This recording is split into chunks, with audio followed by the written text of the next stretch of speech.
stacked outside on account of it. Is put this in your barn, you'll burn it down. And they go through a heat, for those that don't know, and it will catch on fire if you bale it green. Too green, and it don't let it cook off.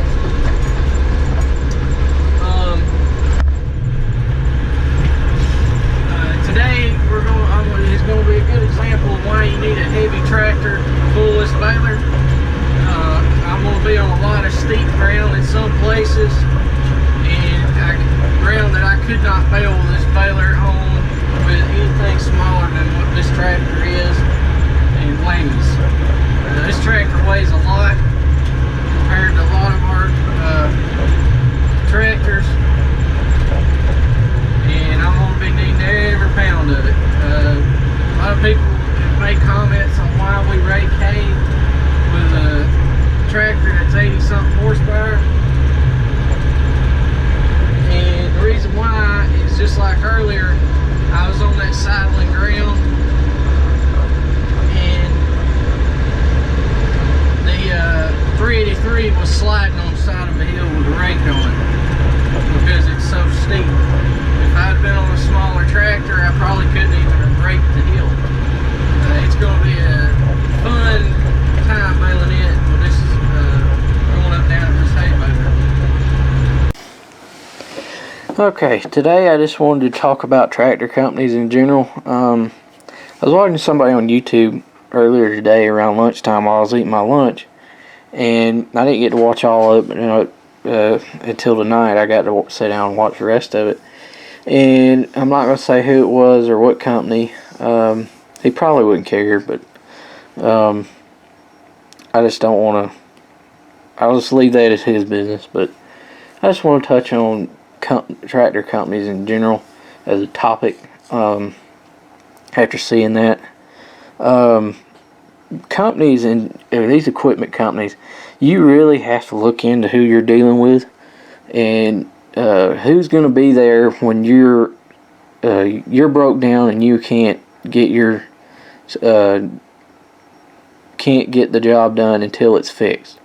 Because there's a lot of companies that's going to sell you equipment, and then there's very few companies that's going to be there when you need them and actually show up and get you back going and really work with you.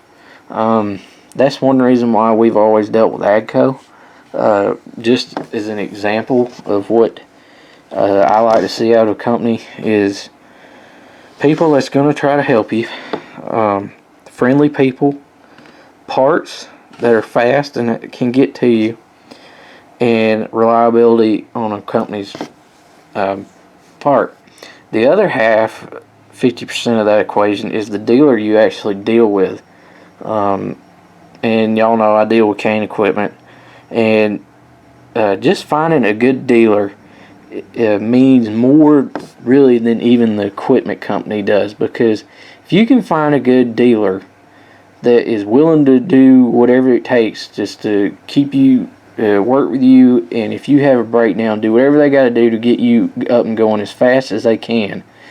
And if you do have a major problem and they do have to contact the equipment company, they are willing to do all that for you and take care of it and find you a solution, and not give you a number and say, here, you deal with it, and call this person and do this stuff, because that kind of crap just infuriates me.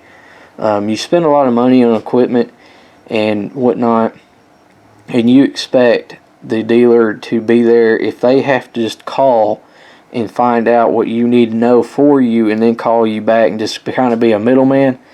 I mean, you're spending a lot of money dealing with these companies and buying this equipment, and they better be there when you need them if you're broke down. And that's one thing with AGCO that I've always felt like we've got the best tractors we've ever had on our farm, and we've had about all of them as far as brands that's sold here in the U.S. Has been Massey Ferguson and AGCO. I mean, they have been the best from my experience that we've ever dealt with. They're reliable. They can get me parts fast. If I need a rep to find something out or deal with, I can get them, and they're nice, and they make me feel like that I'm important, and they're willing to take their time with me. I know I always harp on them, but they ain't paying me or nothing like that. So I know y'all probably get sick of hearing me harp on it, but just as an example, using them, they are a superb company, and that's to me, and that's the way it ought to be. Especially with us farmers spending the kind of money we do on this equipment. And just as two examples of situations that have really stuck out to me over the years of dealing with AGCO is when we bought the 4610. I had that tractor probably 2 or 3 weeks, and I noticed that the speedometer wasn't reading exactly correctly. It was off by a mile an hour or two. And we called Canes. He just had become the Massey dealer, and as I've said on here before, I bought either the first or second tractor he ever sold. And we got him on the phone, and we told him what was wrong. He tried to figure it out over the phone of what we could do, and he said that what he'd do is he'd get a rep to come out and they'd recalibrate it and reset it and to get it fixed. And what we did was he sent him and a rep come out. I want to say it was a couple days later, which is pretty quick to get a rep out to your house from Massey Ferguson. And they came out and they calibrated it and fixed it right there on the farm. And we didn't have to take it to them or do none of that. And that really stuck out to me. And we weren't there. I wanted to talk to them about other equipment and stuff while they were there, but I didn't get to. I was off baling hay with this 5400 and in the cloths. But that was one time that really stood out to me, dealing with them.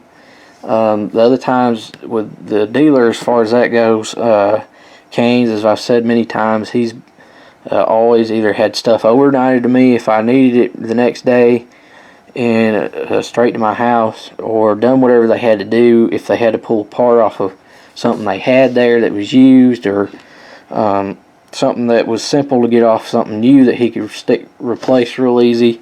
They've always done that for us. They'd do that for anybody that was a customer of theirs if they had to. And that's what you want in a dealer. The other thing from AGCO that really stood out to me, and this really doesn't have anything to do with the serviceability or nothing, but as far as customer care and caring about what their customers think, one time they came out and did a demonstration here in our county, and at that time it was still when the other dealer was here. And we didn't really care for the other dealer, but we went to the demonstration just to see their equipment, because we'd always had Massey Ferguson equipment. We'd bought it used, and we went and got our parts from Georgia Deer Farm, which is a good ways from here before Kane become a Massey dealer, or we went aftermarket. But that day they came out, and the rep was there, and they had a round baler, a tractor, a square baler, and another tractor, and a couple pieces of hay equipment there that they were demonstrating. And they let me run the 5450 and the 1700 series round roller. I was probably 19 or 20, so I was just a kid. And up until that time, me and my dad went to a few farm shows and stuff. Nobody would ever give me the time of day, and that kind of bothered me, because I was young and I wanted to be a farmer, or I was farming and I wanted to continue to farm, and nobody ever really gave me the time of day because I was young and I was a kid or whatever. And for the first time that day, the AGCO reps give me the time of day and talk to me like I was just a normal person that was a farmer. Sorry, my wife walked in, but they talked to me that day, and it really meant something to me as being a young farmer and having the reps actually care and talk to me about equipment. they'll all talk to you when you're young and tell you, yeah, you were a big farmer and all this crap. But to really sit down and start talking about equipment with somebody younger, most of them won't do that. They don't want to waste their time and they think you're just a kid. But at that time, I had a lot of experience running hay equipment, and I really surprised that rep in that tractor that day when we were talking about stuff. I could tell he didn't realize I knew as much as I did. And he's still with AGCO. I know exactly who he is and his name. I'm not going to mention it on here. He doesn't probably remember me or know anything about that day. But I do know who he was, and I do appreciate him taking that time to actually talk to me. And that meant a lot to me as somebody that wanted to be a farmer full time is my job and occupation. And just stuff like that, I mean, just means a lot. And that's why we've always stuck with AGCO. Their stuff, they're the one company that we've always stayed with. And as long as I feel like that we're getting that kind of customer service, I guess you could say, or customer care, or whatever how you want to, or customer service, that from them, we'll probably keep staying with them as long as we get that and the equipment stays where it's at. As far as reliability and everything, I don't see us really going anywhere else. I mean, obviously we'll try other brands here and there, maybe one tractor, but I'm not going to have a fleet of some other brand like I do with my Massey's. I mean, and that's the thing. This guy that I was watching, he likes New Holland. He feels like that they've given him that kind of service. And you build relationships with companies. And the biggest thing is getting those companies to listen to you and care about what you think. And that was the deal with Klaus when they sent me that survey. That really, and then sent me the thank you letter and everything. That really meant a lot to me because that showed me that they care. And at that time, I had no YouTube channel, nothing. And they didn't know even who I was other than I just bought their equipment. And that showed me a lot about them and their company as well. And that's why I brag on them so much, both companies, is because of those situations. But I'm going to turn it back over to me and let me finish, and I'll see y'all later. Thanks for watching. Please comment, rate, subscribe, give me a thumbs up. Hope y'all liked this video today. I'm going to do my best to keep it coming for y'all. The channel has achieved my goal. My goal when I started this channel was to hit 400 subscribers, and we have done that as of today. When y'all see this, I don't know what it'll be, but as of today, it went over 400, and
stays off to himself. Until I started this channel, I don't think my dad really knew my opinion on a lot of things, because I never said nothing. I just stayed quiet